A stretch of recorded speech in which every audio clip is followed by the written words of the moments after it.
And this is the right time to investment in any real estate. ఎక్కడన్నా సరే 100 గజాలు 200 గజాలన్నా సరే పోయి ఇన్వెస్ట్మెంట్ చేయండి. లేకున్నా కూడా ఇంకో ఆప్షన్ మంచిది చెప్తా అండి. ఏదైనా వెంచర్లో మనం ఇప్పుడు ఇన్వెస్ట్మెంట్ చేయాలంటే కొన్ని వెంచర్లు టైం పీరియడ్లు పెడతాయి అనమాట. 45 days or 2 months or 3 months అని ఇట్లా పెడతాయి అనమాట. ఇప్పుడు మనం పోయి టోకన్ అమౌంట్ అనేది అలాట్మెంట్ ఛార్జెస్ అనేది పోయి కట్టేసినాం అనుకోండి, 3 months మనకు టైం ఇచ్చారు, తీసుకోండి. ఆ టైం తీసుకొని దాని తర్వాత 45 days లోపలనే ప్రైస్ అప్రిసియేషన్ కాబోతుంది.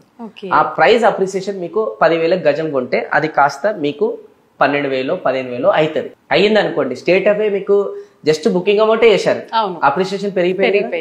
కానీ అప్రిసియేషన్ పెరిగిపోయినప్పుడు అప్రిసియేషన్ పెరిగిన దానికి ఛార్జ్ అడగరు వాళ్ళు, బుకింగ్ అమౌంట్ చేసినాం కాబట్టి అంతకే అవుతుంది. అంటే మనకి స్టేట్ అవే 15,000 ఆర్ 2,000 నుంచి 5,000 మనకు ప్రాఫిట్ పొందుతున్నాం.